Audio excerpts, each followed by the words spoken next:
Assalamu alaikum students. Our today's topic for 12th class is ecological pyramids.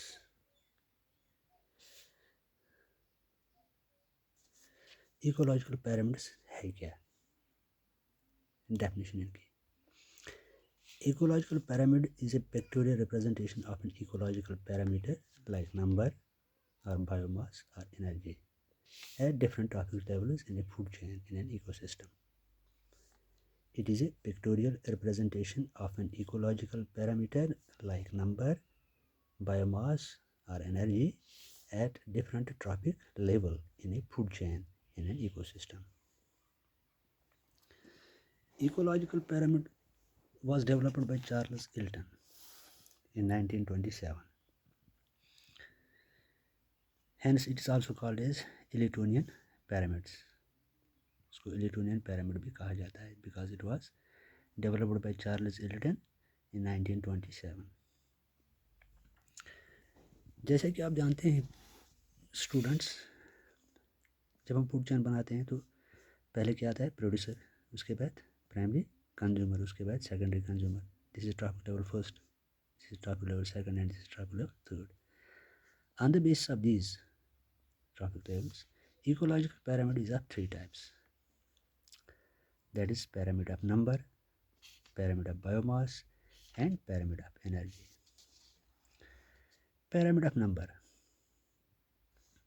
Indian grassland ecosystem, अगर आप अपनी book में जाएंगे तो बुक में ये डायग्राम दी हुई है. This is the primary consumer, primary producer, second is the primary consumer, third is secondary consumer and fourth is tertiary consumer. यहाँ पे लगभग 6 मिलियन प्राइमरी प्रोड्यूसर्स हैं, 708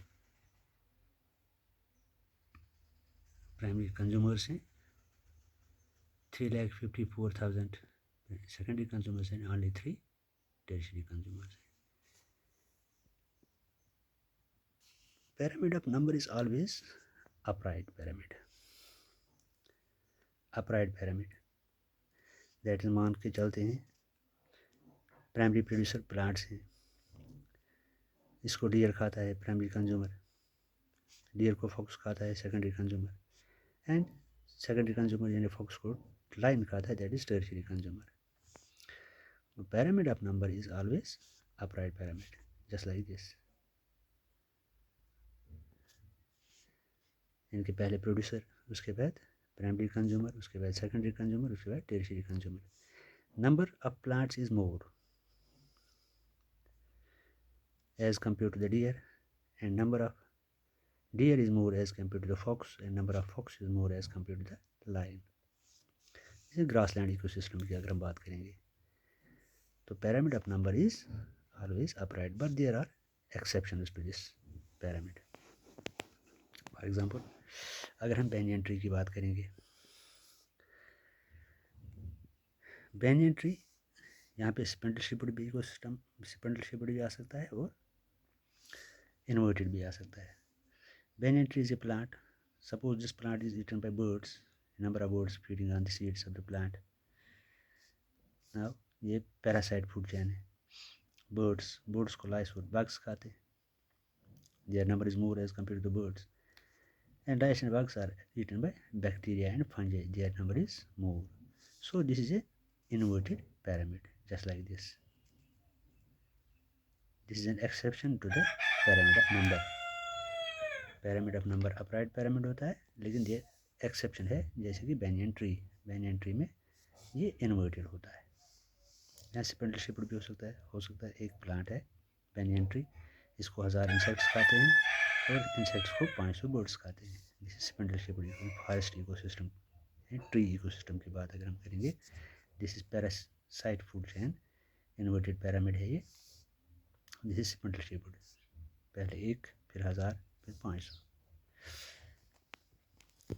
इकोलॉजिकल pyramid क्या है एक्चुअली?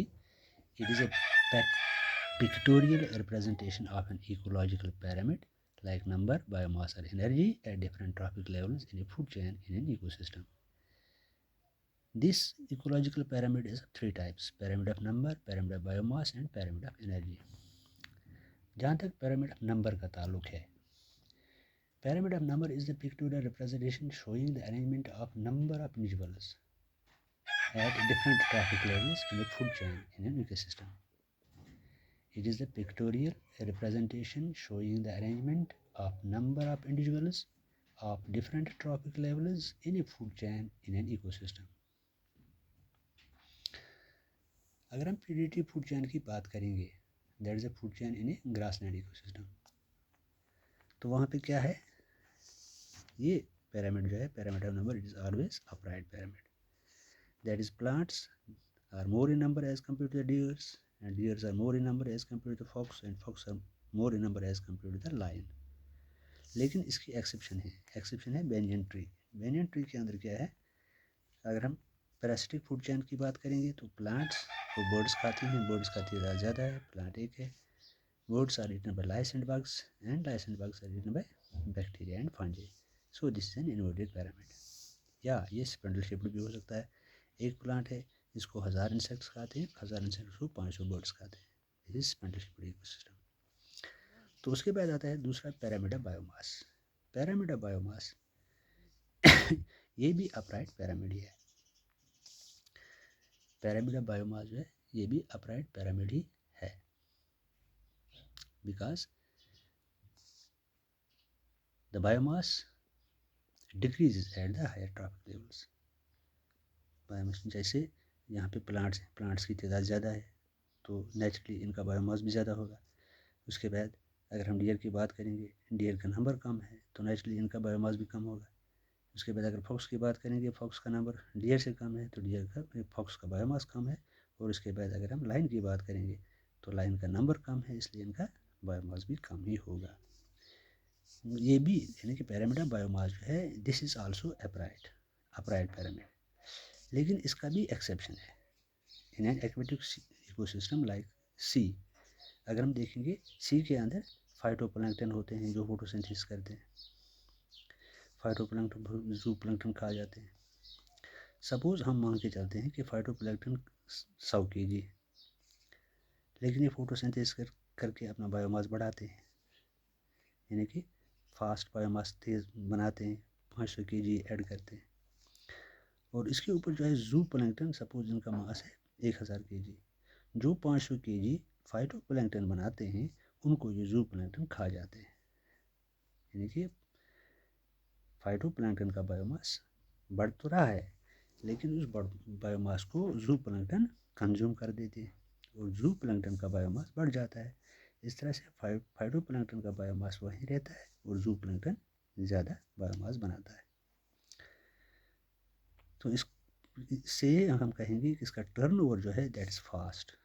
टर्नओवर जो इनका फास्ट है. This is inverted pyramid. यानी कि हमने पिरामिड ऑफ बायोमास की बात की थी. Pyramid of biomass is always upright, but there is also an exception in the pyramid of biomass. That is, it can be inverted. अगर हम इकोसिस्टम, एक्वेटिक इकोसिस्टम लाइक सी की बात करेंगे, सी के अंदर फाइटोप्लैंक्टन होते हैं और फाइटोप्लैंक्टन को ज़ूप्लैंक्टन खाता है. फाइटोप्लैंक्टन बायोमास बढ़ाते हैं, लेकिन उस बायोमास को ज़ूप्लैंक्टन खा जाता है. इस तरह से ज़ूप्लैंक्टन का बायोमास ज़्यादा बढ़ता है और फाइटोप्लैंक्टन का बायोमास कम ही रहता है, जिसे हम कहते हैं कि टर्नओवर इनका फास्ट है. तो this was about pyramid of biomass. अब तक हमने क्या पढ़ा, अगर हम पिरामिड ऑफ बायोमास को डिफाइन करने की कोशिश करेंगे तो हम लिखेंगे it is a graphic representation of biomass per unit area in different traffic levels. It is the graphic representation of biomass per unit area in different traffic levels. ये biomass जो है इट इज़ ऑलवेज स्टेड और upright, but it can be inverted. There is an exception to this pyramid of biomass.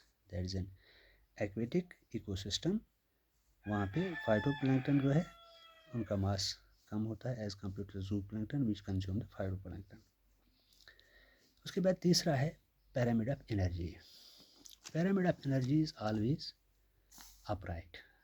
There is no exception to this pyramid of energy. It is always upright. Why? Because they follow the 10% law. They follow the 10% law. pyramid of energy में 10% law follow होता है. Suppose the plants they receive 10,000 joules अगर हम plants की बात करेंगे या producers की बात करेंगे, तो according to the 10% law 10,000 joule जिसने हासिल किए, ये 10% के हिसाब से 100 जूल नेक्स्ट ट्रैफिक लेवल को पास ऑन करेंगे। तो 10% के लॉ से ये थर्ड ट्रैफिक लेवल को 100 जूल पास ऑन करेंगे, तो फोर्थ ट्रैफिक लेवल को 10 जूल मिलेंगे। तो इस तरह से ये 10% लॉ फॉलो करता है, इसलिए ये पिरामिड हमेशा अपराइट ही होगा and there is no exception to this pyramid at all. तो हमने क्या पढ़ा इकोलॉजिकल पिरामिड्स में। Ecological pyramid is a pictorial representation of an ecological parameter like number or biomass or energy at different trophic levels in a food chain in an ecosystem. Ecological pyramids 3 किस्म के होते हैं: pyramid of number, pyramid of biomass and pyramid of energy. pyramid of number हमेशा upright pyramid होता है। अगर हम grassland ecosystem की बात करेंगे तो वहाँ पे प्लांट्स की तादाद ज़्यादा होती है, यानी कि प्रोड्यूसर्स हैं प्लांट्स, फिर कंज्यूमर डियर उन प्लांट्स को खा जाती है, उनकी तादाद प्लांट से कम होती है, और डियर को सेकेंडरी कंज्यूमर खाता है। फॉक्स अगर हम बात करेंगे तो फॉक्स की तादाद डियर से कम होगी, और सेकेंडरी कंज्यूमर को टर्शियरी कंज्यूमर लाइन खाता है, लाइन की तादाद इनसे कम होती है। ये एग्जांपल है आपके बुक में दी हुई है। यहाँ पे नंबर भी दिया है, कितना नंबर है। This number goes on decreasing as we move to the higher trophic next trophic level from primary producers, primary consumers to secondary consumers to tertiary consumers. But there is an exception. अगर हम banyan tree की बात करेंगे, वहाँ पे inverted pyramid होता है, यानी कि प्लांट है, इसको बर्ड्स खाते हैं, बर्ड्स को लाइस और बग्स खाते हैं। प्लांट एक है, बर्ड्स इससे ज़्यादा हैं, लाइस एंड बग्स बर्ड से भी ज़्यादा हैं, and bacterium fungi lice and bugs से भी ज़्यादा है, जिससे इन्वर्टेड पिरामिड। दूसरा पिरामिड हमने पढ़ा पिरामिड ऑफ बायोमास।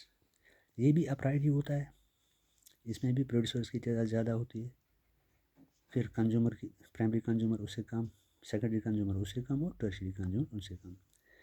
लेकिन इसमें भी एक्सेप्शन है, ये भी इन्वर्टेड हो सकता है अगर हम एक्वेटिक इकोसिस्टम लाइक सी की बात करेंगे। सी के अंदर फाइटोप्लैंक्टन होते हैं जो फोटोसिंथेसिस करते हैं और बायोमास बनाते हैं, लेकिन उस बायोमास को खा जाते हैं जूप्लैंक्टन। जूप्लैंक्टन की तादाद ज़्यादा होती है एज़ कम्पेयर टू फाइटोप्लैंक्टन, वो अपना बायोमास ज़्यादा बढ़ाते हैं।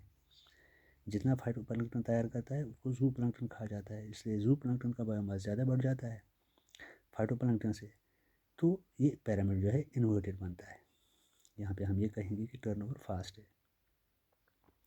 सपोज अगर हम कहेंगे कि 100 kg फाइटोप्लैंक्टन था, उन्होंने बायोमास 500 kg बनाया, फास्ट बनाया, लेकिन उस 500 kg को जूप्लैंक्टन खा गए। तो इस तरह से पिरामिड जो है जूप्लैंक्टन ने अपना बायोमास ज़्यादा किया एज़ कम्पेयर टू फाइटोप्लैंक्टन, तो पिरामिड जो है इन्वर्टेड बनता है। उसके बाद हमने पढ़ा pyramid of energy. Pyramid of energy upright ही होता है हमेशा, यहाँ पे कोई एक्सेप्शन नहीं है। It is always upright, there is no exception at all. Because वजह क्या है, because it is guided by 10% law. It is guided by 10% law. According to 10% law, only 10% of the energy is transformed from one trophic level to the next trophic level. Suppose अगर हम producer की बात करेंगे, 1000 joule इसने हासिल किए, ये 10% के मुताबिक से 1000 जूल नेक्स्ट ट्रैफिक लेवल को पास ऑन करेंगे। तो इसी तरह से नेक्स्ट ट्रैफिक लेवल 10% के हिसाब से 100 जूल थर्ड ट्रैफिक लेवल को पास ऑन करेंगे, और 10% के हिसाब से third traffic level 10 joule fourth traffic level को पास ऑन करेंगे। तो this is all about ecological pyramids. उम्मीद है कि आपको इससे फ़ायदा मिलेगा, आप इसका नोट बनाएंगे। Thank you very much.